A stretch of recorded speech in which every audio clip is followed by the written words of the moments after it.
Hello students, this is Neelam.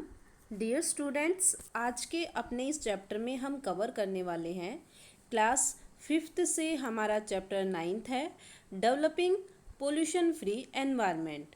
So dear students, अपने इस chapter में हम एक ऐसे एनवायरनमेंट के बारे में जान रहे हैं जो बिल्कुल पोल्यूशन फ्री होता है, जहाँ पर बिल्कुल भी पोल्यूशन प्रदूषण नहीं होता है। ओके, तो इससे पहले हम अलग अलग टाइप्स के पोल्यूशन के बारे में देख चुके हैं और इसी चैप्टर की जो फर्स्ट पार्ट हमने किया था वीडियो में, उसमें हमने एनवायरनमेंट से रिलेटेड और पोल्यूशन फ्री एनवायरनमेंट से रिलेटेड कुछ मेन बातों को फोकस किया था। अभी हम इससे नेक्स्ट पार्ट पर चलते हुए पहले कल की कुछ बातों को दोबारा से रीड कर लेते हैं। तो कल हमने देखा था कि एनवायरनमेंट में कॉम्बिनेशन है लिविंग और नॉन लिविंग थिंग्स का, मतलब कुछ चीज़ें ऐसी है जो जीवित होती है और कुछ ऐसी है जो अजीवित है। इसमें से जो लिविंग थिंग्स होती है वो प्लांट्स हो गए, एनिमल्स हो गए, ह्यूमन बीइंग हो गए, तो ये सब आ गई लिविंग थिंग्स में, मतलब जो सांस ले सकते हैं, जो चल फिर सकते हैं। दूसरा आता है नॉन लिविंग थिंग्स, मतलब वो चीज़ें जो ना सांस ले सकती है ना चल फिर सकती है, जैसे water, air, sunlight, road, buildings, ये सब क्या है, नॉन लिविंग थिंग्स है। और इन दोनों चीज़ों से मिलकर, लिविंग और नॉन लिविंग थिंग्स से मिलकर ही क्या बना है, एनवायरनमेंट बना है। ओके, जो लिविंग थिंग्स होती है वो नॉन लिविंग थिंग्स पर डिपेंड होती है, जैसे प्लांट्स जो होती हैं वो वाटर, एयर, सनलाइट पर डिपेंड होते हैं। ह्यूमन बीइंग भी वाटर, एयर और हीट पर डिपेंड होते हैं। इसलिए ज़रूरी है कि दोनों में एक बैलेंस मेंटेन करना होगा। अगर ये बैलेंस ज़्यादा रहा, मतलब जो लिविंग बींग्स है वो नॉन लिविंग, जो लिविंग थिंग्स है जो वो नॉन लिविंग थिंग्स का ज़्यादा ही यूज़ करने लग गए, तो इसकी वजह से एनवायरनमेंट पर नेगेटिव इफ़ेक्ट देखने को मिल सकते हैं। उसी से रिलेटेड हमने देखा था जो वेस्ट हम प्रोड्यूस करते हैं एवरीडे, हमारे रोज़ के कुछ ना कुछ काम होते हैं, डेली लाइफ में हम कोई ना कोई काम ज़रूर करते हैं। उन काम को करने के लिए कोई ना कोई प्रोडक्ट भी हम यूज़ करते हैं, और उन प्रोडक्ट को यूज़ करते टाइम कुछ प्रोडक्ट ऐसे होते हैं जो पूरी तरह से यूज़ नहीं हो पाते हैं। ओके, जैसे पैक्ड जो सामान आता है उसमें हम जो सामान है उसका तो यूज़ कर लेते हैं, लेकिन जो पैकिंग के लिए जो उसके ऊपर पैकिंग लगी हुई है उसको यूज़ नहीं कर सकते। तो ऐसे करके काफ़ी ज़्यादा वेस्ट जो है वो प्रोड्यूस होता है एवरी डे। और यहाँ पर एक अमाउंट भी दे रखी है कि एक सिंगल पर्सन एक ईयर में 10 अपनी बॉडी के वेट से 10 गुना ज़्यादा गार्बेज प्रोड्यूस करता है। गार्बेज को, जो वेस्ट मटेरियल है, उसको हम 2 टाइप में डिवाइड करते हैं, बायोडिग्रेडेबल और non biodegradable waste material. Biodegradable waste material में हमने देखा था जो जल्दी से डिकम्पोज हो जाता है और सोइल के साथ मिक्स हो जाता है, जैसे fruit and vegetable peels, left over food, paper and leaves. तो ये सब क्या होते हैं, ये टाइम के अकॉर्डिंग डिकम्पोज हो जाते हैं और सॉइल के साथ मिक्स हो जाते हैं। लेकिन कुछ ऐसी भी चीज़ें हैं, कुछ ऐसा भी वेस्ट मटेरियल होता है जो ना तो डिकम्पोज हो पाता है और ना ही वो सॉइल के साथ मिक्स होता है, बल्कि वो काफ़ी लंबे टाइम तक एनवायरनमेंट में रहता है, जिसकी वजह से एनवायरनमेंट पोल्यूटेड हो जाता है। तो उसको हम बोलते हैं नॉन बायोडिग्रेडेबल वेस्ट मटेरियल, जैसे प्लास्टिक गुड्स, एल्यूमिनियम कैंस और सिल्वर फॉइल। ये सब किस में आते हैं, नॉन बायोडिग्रेडेबल वेस्ट मटेरियल में। तो ये पार्ट हमने किया था। आज हमारे पास आता है हाउ टू डिकम्पोज वेस्ट। जो वेस्ट हम प्रोड्यूस करते हैं, जो कचरा हमारे घरों से या जो इंडस्ट्रीज है या जो आसपास की बिल्डिंग्स हैं उनसे निकलता है, उसको, उस वेस्ट को कैसे डिस्पोज करना है। तो डिस्पोज मतलब कैसे उसको ख़त्म करना है, डिस्पोज मतलब उसको कैसे इस एक ऐसी फॉर्म में चेंज करना है ताकि वो एनवायरनमेंट को हार्म ना कर सके। In big cities many local agency look after the collection and disposal of waste. The following method are use to dispose waste material. तो यहाँ पर जो बड़ी बड़ी सिटीज़ है वहाँ की जो लोकल एजेंसी है वो इस बारे में फोकस करती है कि कैसे वेस्ट मटेरियल जो है उसको डिस्पोज करना है, और उसके लिए वो अलग अलग मेथड यूज़ करती है। तो सबसे पहले हमारे पास आता है बर्निंग, जलाना। ओके, तो सबसे पहले waste is first collected at one place. क्या करते हैं कि जितना भी वेस्ट मटेरियल होता है उसको एक, क्योंकि जो देखो हमने टू टाइप के देखे थे, टू टाइप में तो एक था बायोडिग्रेडेबल और एक नॉन बायोडिग्रेडेबल। बायोडिग्रेडेबल तो क्या होते हैं कि वो तो अपने आप डिकम्पोज हो जाते हैं, सोइल के साथ मिक्स हो जाती है, तो उनको तो हमें डिस्पोज करने की ज़रूरत नहीं होती। ओके, क्योंकि वो तो अपने आप ही खुद को डिस्पोज कर लेते हैं टाइम के अकॉर्डिंग। लेकिन यहाँ पर बात हो रही है जो नॉन बायोडिग्रेडेबल वेस्ट मटेरियल होता है उसको कैसे डिस्पोज करना है। ठीक है, तो उसके बारे में बताया है। सबसे पहले बर्निंग, कि उसको हम जला सकते हैं। पहले उसको एक जगह पर कलेक्ट करना, इट इज़ देन बर्nt, और उसके बाद उसको जला देना। But burning of some waste produce harmful smoke. लेकिन क्या होता है कि कई बार जब हम उस वेस्ट मटेरियल को जलाते हैं, बर्न करते हैं, तो उसकी वजह से भी काफ़ी हार्मफुल जो वो भी हार्मफुल होता है, क्योंकि उससे धुआं निकलता है। ओके, तो वो भी हमारे एनवायरनमेंट को कहीं ना कहीं हार्म करता है।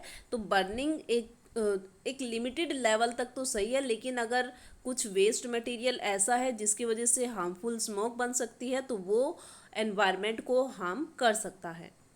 सेकेंड हमारे पास आता है open dumping. Okay, open dumping में क्या है, waste is taken far away from the town and city by truck and dumped in the open. क्या करते हैं कि सिटीज़ से, टाउन से जितना भी वेस्ट मटेरियल निकलता है उसको ट्रक में भर लेते हैं, और उसके बाद उसको एक बाहर ओपन एरिया में फेंक दिया जाता है, उसको वहाँ पर डंप कर दिया जाता है। But this method of waste disposal pollutes the environment. लेकिन इससे, इसका मतलब ये नहीं है, इससे क्या हो कि जो सिटी है वो क्लीन रहेगी, जो टाउन है वो क्लीन रहेंगे, लेकिन जहाँ पर उसको डंप किया गया है, जहाँ पर उसको इकट्ठा किया गया है वो जगह, वहाँ पर तो पोल्यूशन होगा। ओके, तो वहाँ का एनवायरनमेंट खराब होगा, तो एनवायरनमेंट पर तो उसका इफेक्ट पड़ेगा। तो ये भी एक लिमिटेड वे तक ही यूज़फुल है। उसके बाद दे रखा है landfills. Often deep ditches are dug in the ground and the garbage is dumped in them. क्या करते हैं कि पहले हम गड्ढे खोदते हैं और जो गार्बेज होता है उसको उसमें डाल देते हैं। When these are full, these ditches are covered with soil. और जब ये जो गड्ढे होते हैं वो गार्बेज से फुल हो जाते हैं तो उसके बाद इसको सोइल से कवर कर दिया जाता है, मिट्टी से कवर कर दिया जाता है। Later this area is converted into a park और प्लेग्राउंड। और उसके बाद फिर उस एरिया को एक पार्क में या एक प्लेग्राउंड में कन्वर्ट कर दिया जाता है। तो इसको हम क्या बोलते हैं, लैंडफिल बोलते हैं। मतलब पहले हम एक गड्ढा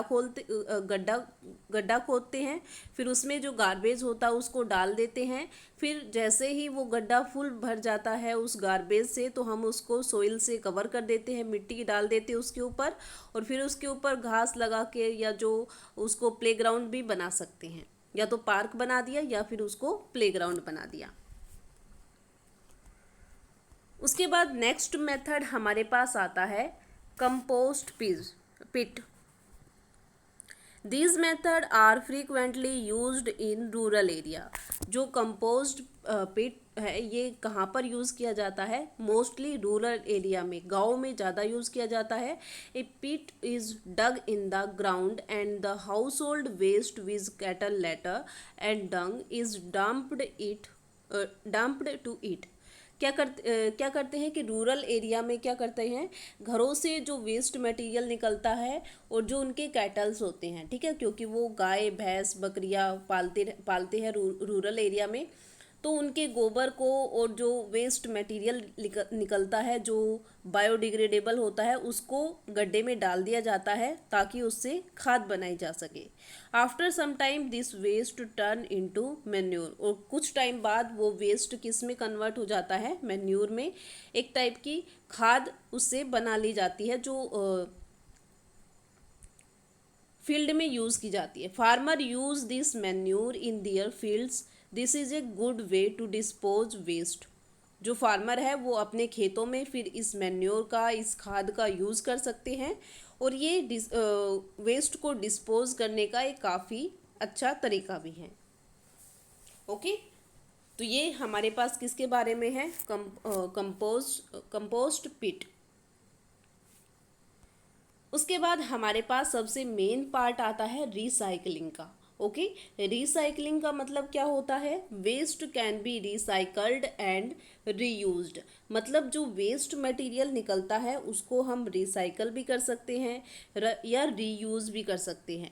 रिसाइकल का मतलब क्या होता है कि हमने जो जो प्रोडक्ट यूज़ किया और उससे कोई वेस्ट मटेरियल निकलता है तो उसको हम रिसाइकल कर सकते हैं। मतलब दोबारा से हम उसको किसी ना किसी दोबारा से, जैसे मान लो कोई पैकिंग होती है, एग्जाम्पल इसमें आगे दिया है, हम उसमें देखेंगे। जैसे पेपर होते हैं, ठीक है, पेपर होते हैं, पेपर में क्या है कि एक बार हमने पेपर को क्या किया कि उसके ऊपर लिख लिया। ओके, तो इससे क्या हो गया कि राइट करने के बाद तो वो पेपर अब यूज़ हो चुका है, वो दोबारा यूज़ नहीं हो सकता। लेकिन हम क्या करेंगे कि हम उसको जो हमारे पास उस पेपर को खरीदने वाले, मतलब जो पेपर, एल्यूमिनियम या इस तरह का जो वेस्ट मटेरियल होता है उसको इकट्ठे करते हैं कुछ लोग, जिसको आप कबाड़ी वाला बोलते हैं, जो आपकी बुक में दिया हुआ है नेक्स्ट पेज पे। तो ऐसे जो पर्सन है उनको हम सेल कर देते हैं ताकि वो उसको खरीद ले और फिर आगे दोबारा से वो रिसाइकल, मतलब दोबारा से वो फैक्ट्रीज में जाए, उस पेपर से दोबारा से उसको अच्छे से मतलब गला के उनकी जो प्रोसेस होती है उससे वो दोबारा वो पेपर बना सकते हैं। ओके, तो इसका मतलब हो जाएगा रिसाइकलिंग करना। रीयूज़ का मतलब होता है कि हमारे पास कोई प्रोडक्ट आया, जैसे मान लो कोई पॉली बैग है, हमने कोई सामान पॉली बैग में लेके आए। अब क्या है कि हमने उस सामान को यूज़ कर लिया लेकिन वो पॉली बैग हमारे पास रह गया, तो इसका मतलब ये नहीं है कि हमने एक बार उसको यूज़ कर लिया तो दोबारा हम उसको यूज़ नहीं करेंगे। ऐसा नहीं करना चाहिए, हमें उस पॉली बैग को दोबारा भी रीयूज़ करना चाहिए। तो ये दो मेथड हमारे पास आते हैं, रिसाइकल और reuse. Recycling is the process in which waste material are treated in such a way that they can be used again. Recycling में क्या होता है कि जो हमारे पास वेस्ट मटेरियल होता है उसको हम दोबारा से यूज़ कर सकते हैं उसको हम।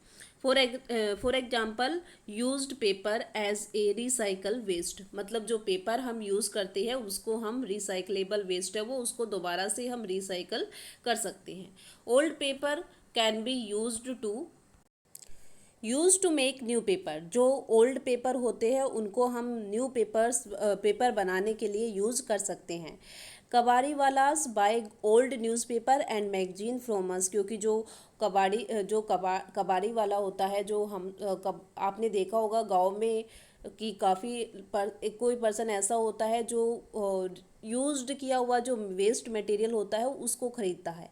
ठीक है, तो हम उसको वो न्यूज़पेपर और मैगजीन दे सकते हैं।